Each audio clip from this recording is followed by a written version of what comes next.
दौड़ की फरमाइश की थी जनाब मलिक नूर हयात खान फ्राम मुल्तान खुर्द दौड़ा सुन के।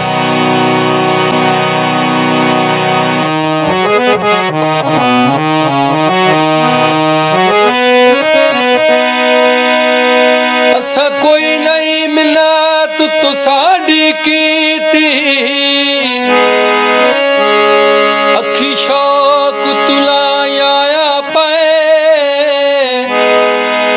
ते पिंगा साडे नाल प्यार दिया ओए आ सजन झुटाया पाए।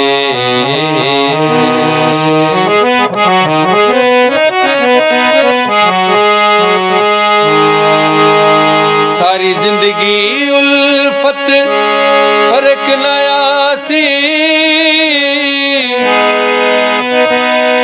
एवें कसमा चाया पाए